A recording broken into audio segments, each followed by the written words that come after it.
radio for a really great future. We're talking real money. Thanks for keeping me company today as I try to keep you company today as we talk about something important today. That would be money. Your money and all those crazy little things you do with it. Some of them good, some of them not so good.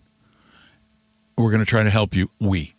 I, today, because Tom's not here, am going to try and help you avoid some of those dumb things that we have done and tend to do with our dough.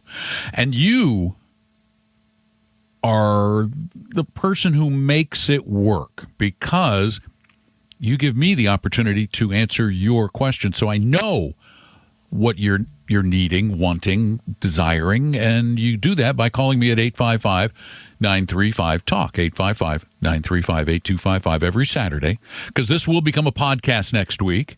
So if you're listening to the podcast, you need to call Saturdays, 855-935-8255 from noon to 2 Pacific time, and you can figure out what that is in your zone, I think. I'm pretty sure.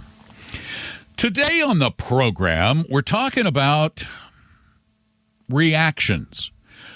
How we react and the things we should be doing when markets behave in a way that is uncomfortable for us. Markets are always volatile. The reason stocks return or have, everything's past tense, have returned decent money over decades, a century or more, is because they're volatile. They rise and fall in value depending on people's moods, feelings, perceptions, perspectives, expectations, but a lot of it's emotional. And so you're being rewarded for that emotional discomfort. That's what it is. And so you got to take risk to get returns, but there are ways to do it. And that's why we think it's so important that you deal with this. Shall I say logically? Sensibly, based on evidence, like real science, that kind of stuff. Stuff we sometimes want to deny because we believe in magic. There's no magic in money, none whatsoever. There are no special gadgets or gizmos that somebody's created that are going to make more money for you. And one of those broad categories of gadgets and gizmos are these alternative products that we talked about in the previous hour. I want to talk a little bit about now because recently it was announced that Blackstone, which is a big private money manager, has cut a deal with Vanguard and Wellington Management, which is part of Vanguard or works with Vanguard, part of Vanguard, to create some alternative portfolios. As a matter of fact, the new fund is called Vanguard Alternative Strategies Fund. It's not traded yet, but it's new, and it's going to offer you those special investments that colleges use in their endowment funds and private money managers use in their hedge funds. These private assets that are so special, are purported to be so special. But private assets may not be anything special. And I want to talk a little bit about the downside of these private assets. There was a recent article in the Wall Street Journal by our good friend Jason Zweig, who's just brilliant. And there are a lot of private assets out there in the marketplace, and most of those are being held by giant institutions and endowments. Now, the problem with private equity, with private investments, they're often sold as non-volatile, but part of the reason for their lack of volatility is the fact that they're not priced every minute of every day like stocks are. We don't know what they're worth. We don't have a clue in some cases.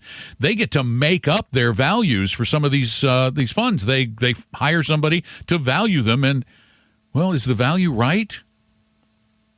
Turns out that the returns of many of these products have just plummeted, as there is now about $3.5 trillion, they say, in these private equities, but they don't know because they can't unload them because there are not any buyers. Now, what's the problem? If there aren't any buyers for an investment, what do you have to do to find buyers? Oh, yeah, you lower the price. We'll get to this more in a minute. Tom and Don are talking real money. Do you suffer from financial flinch reflex? Hi, I'm Don McDonald, and financial flinch reflex, or FFR, is a widespread condition triggered by watching too much financial news and not having a solid retirement plan. Common symptoms include doom scrolling, yelling at your portfolio, and considering gold bars, crypto, or your brother-in-law's startup. Markets don't cause panic. Not having a plan for them does. The best treatment? A real financial plan. One that's based on your life, not the latest headlines. And yes, we're talking to you, future retiree. Start your financial calming regimen today with a free, no-pressure meeting with an Appella advisor at TalkingRealMoney.com or call 800-386-3004. That's TalkingRealMoney.com, because a plan is the antidote to panic. Side effects of planning may include peace of mind, smarter investing, and fewer late-night CNBC binges. Please plan responsibly. Appella is an SEC-registered investment advisor. See AppellaWealth.com or the firm's Form ADV for more details. Your guides to a really great financial future. Tom and Don are talking real money. So to protect yourself against a downturn in the market, what should you do? Some people will tell you you should buy alternative investments. Well, one of the reasons why they tell you that is because their expenses can be really high. Alternative investments have expense ratios, some of them that exceed 7% per year. That's ridiculous. You can't overcome that kind of a number. And what's really interesting about the private assets that everybody gets so excited about, according to this Wall Street Journal piece, through June 30th, 2024, the median endowment earned 6.7% per year net of fees, after fees. The S&P 500 net of fees over that same period made almost 13% with less risk. A balanced ETF made about 6% over that same period with less risk at a lower cost. So why would you want these? Well, my argument is you wouldn't. Somebody's going to have to sell them to you. Now, Vanguard entering that business, will that bring fees down? Yeah, but not as far as you might think. Vanguard's balanced index fund has expenses of 0.07% per year. The new Vanguard Alternative Strategies Fund is going to have expenses of 0.5, making it one of Vanguard's more expensive offerings. And is it likely to be worth it? Come on, really. It's just not.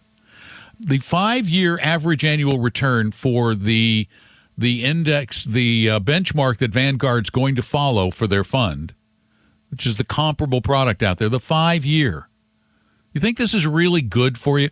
2.5% over 5 years per year. It's just pathetic, and you pay so much more for it. So, is there an alternative?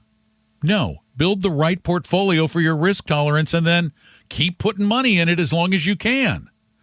855-935-TALK is our phone number. Let's go to Seattle. Brian, thanks for waiting, and welcome to Talking Real Money. Yeah, I love what you're saying here. I've been investing in the market for a really long time, and a lot of people are really nervous right now. And one of my favorite quotes is from the Oracle of Omaha himself that says, when others are greedy, or be fearful when others are greedy, and be greedy when others are fearful. Yeah. And we're in that time right now. And I think, and I'm actually doing this, I'm loading up on every single fund that I can that is going to mirror the S&P 500 over the next 5 years. I'm not trying to make a quick buck. I'm not trying to even make money over the next 2 years. My horizon is 5 years. So everything that you're talking about makes complete sense and fits right into the investing profile, if you will. But anyway, I hope, actually, let me just add something before we go on to the next thing, though. I hope two things. One, I hope your horizon actually is a little longer, because we could have a 5-year downturn. I don't guarantee we don't. The other thing is broaden your diversification beyond the S&P 500. Yes. Yeah, well, and I 100% agree. I do have a small amount of money I call my Vegas fund, where I invest in single stocks. Mm-hmm. And I do so because I'm willing to take the risk, mm-hmm. and I'm also willing to play long term.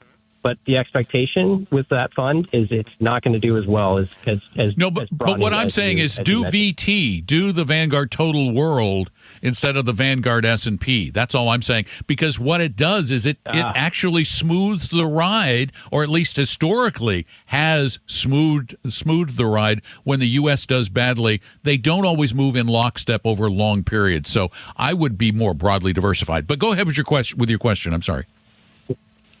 Got it. Yep. So 2 questions. One is, you're talking about returns and also the standard deviation, and there's an interesting metric called the Sharpe ratio. Yep. I don't know if you're familiar. That's sort of a combination of those. Yeah, that's Professor William Sharpe at Stanford came up with that, and it's a measurement of risk and return. Correct. So my question is can we use the Sharpe ratio across as just essentially a measurement across all of the funds that we look at to give us a better indication of what to expect? Absolutely. The reason we don't mention it is because we don't want anything to be the one standard by which people measure. And by the way, a Sharpe ratio of greater than 1 is good. Under 1 is bad. The higher that, the better the investment has done in the past on a risk-adjusted basis. I think I have that right. Correct. That sounds right. Yep. Okay, that's good. I just wanted to clarify that. The second question is a little bit fits into the conversation you've been talking about with alternative investing. I don't know if these fall under the alternative investment umbrella, but I've had a couple friends talk to me about structured products. Yeah, no. And they sound interesting because, okay, that was a quick no. Yeah, you're talking about structured notes? Yeah. Yeah, structured notes, there's participation on the upside. There's limitation on the downside. Obviously, expenses are higher, but it on paper, it looked interesting. So I just wanted to get your thoughts. Everything on paper, when it's being sold by someone, and by the way, these are Yield Street does these. I think Janus has one of these. They are very expensive, and again, they're designed to do something that can't really be done consistently, and that is give you upside with no downside. If you sacrifice upside, I mean, if you're trying to reduce downside, you are going to sacrifice upside. You can do that a lot. And my point is you can do it a lot less expensively by just buying a stock fund and a bond fund. And that's historically worked. Okay. See, these don't have any history. But stocks and bonds in a 60-40 portfolio have 100 years of history. Right. And these alternative these structured products are based off of, in the back end, they're all made up of options, as my understanding. Right. So it's all, and bear in mind, the cost of trading options is much higher than the cost of buying regular old boring securities. And their returns have not, we don't have enough history. We really don't have good history on any of these because they're new products. And you talk about quoting someone. Eugene Fama won the Nobel Prize for economics several years ago. Brilliant man. This is a guy who studied markets his entire life, University of Chicago, Booth School professor. And he said, I can't remember the exact quote, but in essence, he said, Wall Street comes up with a new idea every couple of weeks. He said, the only new ideas that I've found, I've seen 5 in 50 years. new ideas that actually work. So you can just blow off most of these things because unless they are robust and prove themselves over a long period of time, your best bet is to ignore them. Thanks for the call. 855-935-TALK, our number. Tom and Don are talking real money. For your real life and real future, Tom and Don are talking real money. My favorite part of every single show is the time I get to spend talking with you. It's my favorite thing. I mean, honestly, I've been doing a talk show. I did my first talk show in 1985 on KVOR radio in Colorado Springs. And so I love talking to people on the radio, and thank you for calling 855-935-TALK, just like Rod did in Edmond. Hi, Rod. Welcome to the program. Good afternoon, Lonely Don. I hope you're doing okay. I am, sir. Thank you for keeping me company. Well, speaking of the Oracle of Omaha on Brian there, I didn't know that was coming, but I have often admired, of course, the Oracle. But I was wondering if you could explain to us in plain language what exactly does the Berkshire Hathaway company, if that's the right word, what do they do? And should one have some of their stock in one's portfolio? And, I mean, given his reputation and such. Yeah. And, you know, maybe how much? Well, how many percent? Okay. That's kind of my question. If you have a diversified portfolio already with using index funds, you already own Berkshire Hathaway in the exact right percentage. Based on, I wondered about that because I had not checked before I called you. Yeah, for example, the Vanguard total stock market index has percentage of it has 2.5% of its portfolio in Berkshire Hathaway. So you already have it. Okay, excellent. The difference between Berkshire Hathaway and a fund is the fact that Berkshire Hathaway actively manages its portfolio of companies. It's very, very different, and it's very special, and it's not something any of us could emulate because we don't have the resources or the skill set to take a Dairy Queen, buy it, and then put money into it to turn it around and make it more profitable. Or to take a Geico and then make it into a national brand. Those were all done by Berkshire Hathaway. They bought companies that Munger.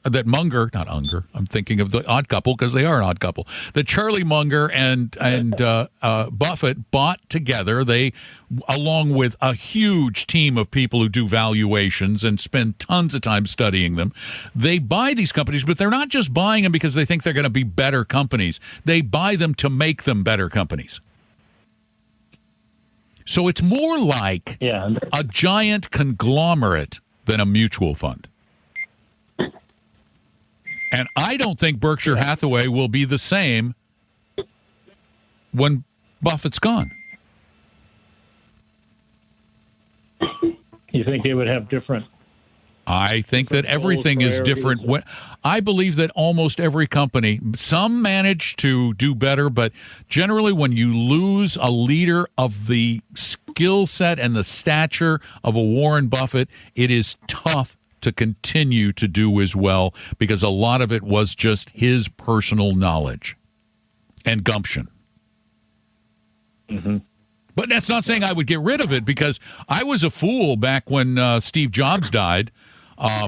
And I told my wife to sell her Apple stock, but I didn't tell her to sell her Apple stock only because Steve Jobs died. I also did it because I didn't want her owning individual stocks. but you know, she sold it, and it did really well because Tim Cook ended up being brilliant in a totally different kind of way. Indeed. So you own it. I just own it the way you own it. Yeah. Yeah, in that case, we own it in probably 2 or 3 different. My wife has some Vanguard stuff indexed, that very one, the total market. And I have a Schwab equivalent. I forget their call sign for that one. Then you own it already, okay, and you probably own about 2% of your portfolio in it, which is pretty substantial. I would think so. Or 1.5%, something like that. But it's a good percentage. So I think I'd just do what you're doing. Sounds good, sir. All right, sir. Thanks so much. Appreciate the call. 855-935-TALK is our phone number. That's 855-935-8255. It is anything that has anything to do with money discussed on the show. And investments more than anything else, but anything goes. 855-935-TALK. Tom and Don are talking real money. Reality radio for a really great future. We're talking real money. You want some help with your money? Well, I'm here for you. I'm Don McDonald, and I'm doing the show alone this week because Tom took a vacation to Arizona where he basked in the sun until he went to see Carlos Santana last night, and then it rained on him. In Arizona. I know, hard to believe. 855-935-TALK is our phone number. That's 855-935-8255. And we have a lot of time left, so please feel free to call. Let's go to Ohio. Ed, welcome to the show. Oh, thank you. Hey, Ed. It's nice to talk with you guys, and I really enjoy the show and all the wisdom you guys bring us. Thank you, sir. And I know that as a result of what my question, we should just stay the course and don't worry about it. But I keep hearing this noise about things like countries manipulating their currencies and manipulating interest rates. And I'm wondering, other than when I travel abroad, is that anything that really has any effect on any of us? It depends. Okay, I got to be very careful not to deviate from into anything that even sounds political because I make people mad. But the reality is probably not. That's the simple answer. There has been currency and interest rate manipulation forever, for as long as there's been trade. I mean, the Chinese have manipulated their currency. We occasionally attempt to manipulate interest rates. We're not we're not blameless in all of this. The recent call for the Fed to reduce interest rates, that's an attempt at manipulating rates to artificially do something to the currency. The good news is it does not happen in a vacuum. We're all aware of it. So when we're aware of something, we can adjust our investing behavior to take into account the things that are known. And it's really, really hard to quietly manipulate trillions of dollars in currency without anybody knowing about it. Undervaluing your currency or overvaluing your currency. Although I don't know if anybody really likes overvaluing it unless they're borrowing a lot. It's great to have an overvalued currency if you're borrowing trillions of dollars. That's why it's really nice for the U.S. to have an overvalued currency. Because it makes our money more attractive. But, in terms of currency exchange, unless you're trading the Forex, the time it really comes into play is when you're buying something from a foreign country or you're visiting a foreign country. If the Chinese yuan were to increase dramatically in value versus the dollar in an environment totally devoid of all the tariff talk, let's just talk pure currencies, the price of a Chinese manufactured good is going to climb if their currency becomes more valuable. So it's in their best interest to sell more stuff to keep their currency as cheap as they possibly can. If we want to sell more stuff to other countries, then we have to devalue our currency. But when you devalue your currency, you create inflation. And that's bad. Locally. Okay, how does a country even go about trying to do that? It's by playing the exchange markets, the exchange rates, by playing with interest rates. When you adjust an interest rate, if you want your currency to be worth less, pay less on your bonds. People aren't going to they're not going to buy the yuan to own yuan-denominated bonds if they don't pay very much. If you want people to buy your currency, then you pay higher rates. It's a very complicated process, and again, in the grand scheme of things, because we have so many different currencies battling for preeminence in the marketplace, it's not easy to sustain for a long period of time either. It usually is something that happens short term, and then the marketplace adjusts those values once we know they're being artificially manipulated. The marketplace eventually decides ultimately what the dollar, the yen, the euro, the won, all of these are worth. Short term, you can manipulate them. Long term, the marketplace takes over. It's like the stock market. You can manipulate the price of an individual stock for a while, but the market's going to find out really soon and adjust the price of that stock. Okay. And for those of us who are just the average investor, meaningless. Just noise, and we ignore it. Yep. As a matter of fact, my best advice for a philosophy is most financial news for most people is worthy of avoidance. You don't need to pay attention to it. It's noise. 855-935-TALK. Give me a call. Tom and Don are talking real money. Do you suffer from financial flinch reflex? Hi, I'm Don McDonald, and financial flinch reflex, or FFR, is a widespread condition triggered by watching too much financial news and not having a solid retirement plan.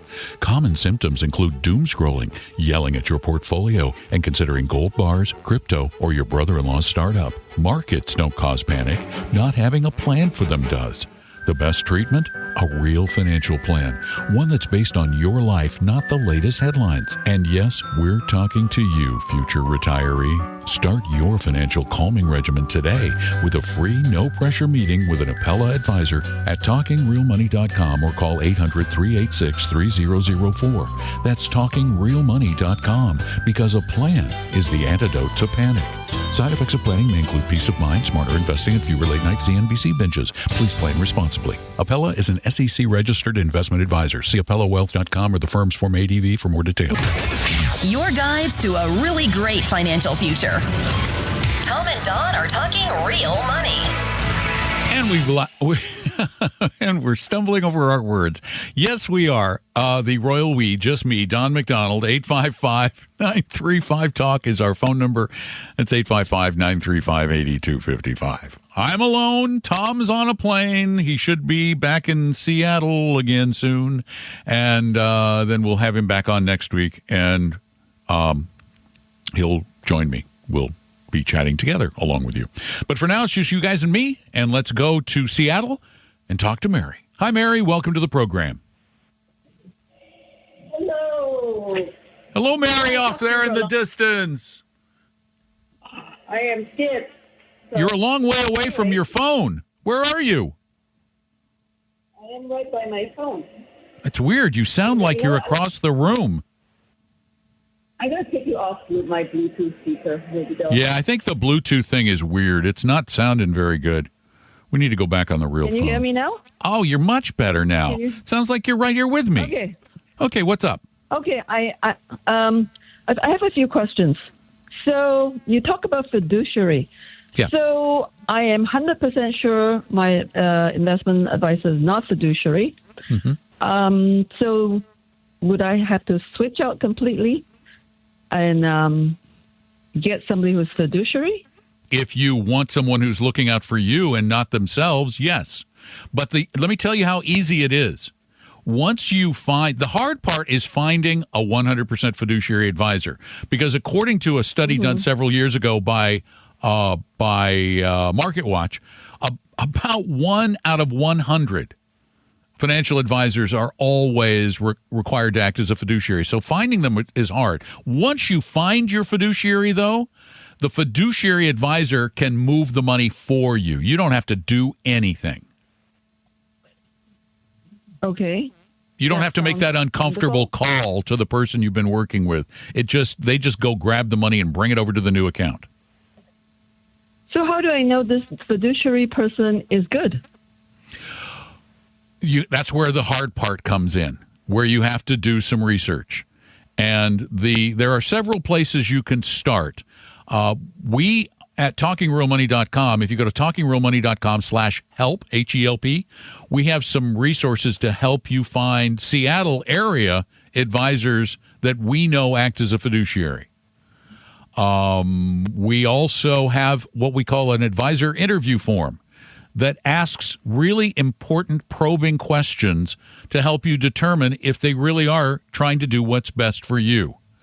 It's not about returns. It's about how they manage your money so that they manage it in a way that is most comfortable for you, that makes you the most money within your profile for needing and taking risk, and that they do it at the lowest cost possible. And that's where those questions come in handy.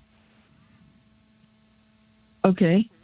You can also look them up online. The Securities and Exchange Commission requires all registered investment advisors, who are the only ones who are always required to act as a fiduciary, and they have to create what's called a ADV brochure, ADV Part 2, and you can find that online at advisorinfo.sec.gov, and you can read all about them. You can check out what they charge, how they invest, all that kind of stuff. So you need to do some research, but once you find one that you like, they'll do all the work for you. So if I were to contact your agent, because I just look you up, I will get all the steps. So it would be outside of Talking Real Money company. Talking Real Money is a podcast that Tom and I created when we started our investment firm, which was Vestry. Vestry merged with Appella Wealth. Tom and I met with Appella Wealth, and we talked to them, and they agree with our way of investing. So they acquired our firm and this show. So we are paid for by them. They pay me to do this.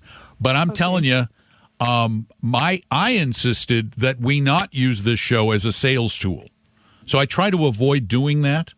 But one of the things we do, and if you haven't done it, you really ought to do it, and that is just go to talkingrealmoney.com and meet with one of the advisors. You can even meet with Tom and just have him look at what – if you don't need us, we'll tell you you don't need us. We'll just honestly – you know why? Why? Since 2021, my investment – because I'm looking at it from 2018 when I retired, and I moved it from my employer your 401k, basically. Yeah, right. What investments do you own, Mary? Can you tell me which funds you own in your portfolio since you have it there? Holy smoke! Just give me a couple. Just give me a couple. It tells me so. I will. This page doesn't tell me. It just says additions. Hold on. That's all right. Take your time. It's here. Okay. Right, it's going to be there. Global Class. What was it? Jensen. First Eagle Global Class. Oh my goodness. Okay, go ahead. Give me a couple others. And then Jensen Quality Growth Fund. Parnassus. Parnassus. Okay. Yeah. That. T. Rowe Price Capital, Vanguard Emerging, Avantis, International Small Cap, Swap Strategies. Okay, well, actually, let me tell you, this may very well be. What was the name of the Parnassus fund? Let me just use that one. Parnassus what? Let me see. Parnassus. Let me see. I'll just go back to the page. Yeah. Just give me that. It's a core equity. The core equity. Okay, I see. Institutional. Core equity institutional fund. See, here's the thing. They're using actively managed, very expensive funds. So while they may be a fee-only advisor, I don't think their advice is very good. So, yes, I would absolutely, positively suggest you go to TalkingRealMoney.com, click the button that says Meet an Advisor. Here's the one thing I'll promise you. They'll be honest with you. They will tell you what they think of your portfolio, how it compares to what we might do or somebody else like us might do, how much they're charging you, and whether this is likely to work for you. And then if you did hire us, we would start to rebuild this, because I can tell you just from the few funds you've named, There are a couple I like, but there are many more that I despise. I mean, that Parnassus fund has an expense ratio of 60 basis points, which in my opinion is just ridiculous. And I don't know that any of these are giving you the kind of performance that you would expect from higher funds. I mean, they're not bad, but they're expensive, and I don't know that they're doing that much. But that you really need a review. You need a full-fledged review. So just go to talkingrealmoney.com, hit Meet an Advisor. If you want to talk to Tom, just say, I want to talk to Tom on that form, and Tom will call you. You'll talk with him directly. And I really appreciate your call and wish you well. And I think you could, I know you could have a better portfolio. But at least your guy is not terrible. I got to tell you, I don't think he's terrible. Yes, ma'am. What else? Real quick. Can I ask you one last question? Yes. Why would I pick Tom versus Don? Oh, because Don doesn't do the meetings. Only Tom does the meetings. Don is the guy who's creating the podcast. I work all day on building the podcast. Tom works with clients. He just comes on with me on Saturdays and does the podcast with me. So he has more time, and he's much better at it than I am. Thanks for the call. Tom and Don are talking real money. This episode is brought to you by LifeLock. Not everyone is careful with your personal information, which might explain why there's a victim of identity theft every 5 seconds in the U.S. Fortunately, there's LifeLock. LifeLock monitors hundreds of millions of data points a second for threats to your identity. If your identity is stolen, a U.S.-based restoration specialist will fix it, guaranteed, or your money back. Save up to 40% your first year by visiting lifelock.com/podcast. Terms apply. For your real life and real future, Tom and Don are talking real money. All right, we have a little bit of time left and one call left. Helen, it's your turn. Welcome to Talking Real Money. Hello. Hello, Helen. Okay, I have two questions. Yes, ma'am. Hello. I have two questions. I'm thinking of doing a 7-digit financial decision. Now, this is kind of a big deal. It is, yeah. I have heard about this reverse mortgage, which I know had a bad reputation in the past. Yes. And supposedly that has changed significantly. I've got my notes, so I'm kind of reading. And the reverse mortgage can be stopped, is what I was told. Mm-hmm. And what is the good, bad, and ugly of this financial decision? Well, they're expensive. It's going to be used. Okay, it's going to be used to do necessary things as a result of embezzlement, and I have zero hope in getting legal justice. Okay, so you have money. You need to replace some money that you had before that you don't have anymore. And apparently, I'm going to borrow against the property. Yeah, you have a house that's worth some serious money, right? Yeah, buildings. Oh, other buildings. Oh, well, a reverse mortgage has to be against your primary residence. Oh, you can't do it. No, but do you have other properties? Well, that's what I'm. Yeah, these why don't you start rentals? Why don't you sell some of them? No. Why? I'm responsible. Well, for one thing, once they are upgraded, the income for the rest of life will be very good. Okay, but you don't have the money. You don't have the money to do that. How much equity do you have in these properties? 100%. So they are completely mortgage-free. Well, then why don't you take out a mortgage on one of those properties or two of them and use that money to get them to where you need them to be and replenish some of your embezzled funds? Well, and I'm not sure how much that is because there's major repairs that need to be done. And once they're done, I'm trouble-free as far as upkeep. Yeah. Are you doing? Is this a business? Is this a business you own or something in which you're doing this? Yeah, yes. And I'm going to ask this question because we're getting, is it true that a trust protects property from somebody setting up an estate as part of the embezzlement? It is distinctly possible that it would, but that is a question for an attorney. But my concern is, how old are you? 76. Roughly. How old? 96? 76. I said 96. You sound really good for 96. I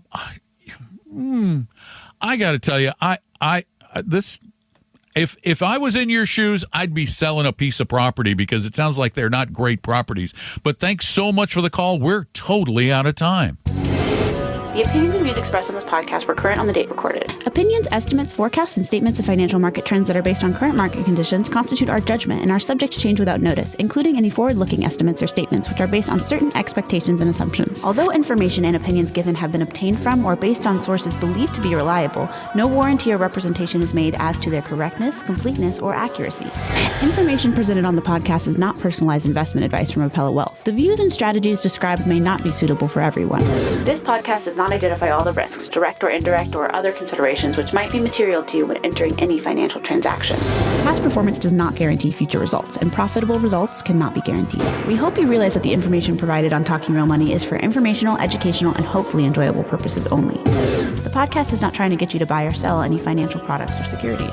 Instead, the program is provided as a public service by Appella Wealth, a fee-only registered investment advisor.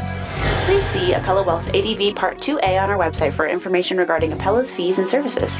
Appella Capital, LLC, DBA Appella Wealth, is an investment advisory firm registered with the Securities and Exchange Commission. The firm only transacts business in the states where it is properly registered or excluded or exempt from registration requirements. Registration with the SEC or any state securities authority does not imply a certain level of skill or training. Appella does not provide tax or legal advice, and nothing either stated or implied here should be inferred as providing such advice. Thanks for listening, and please visit TalkingRealMoney.com for more information and important disclosure related to performance of any specific index or fund quoted in this podcast. And the lawyers get richer.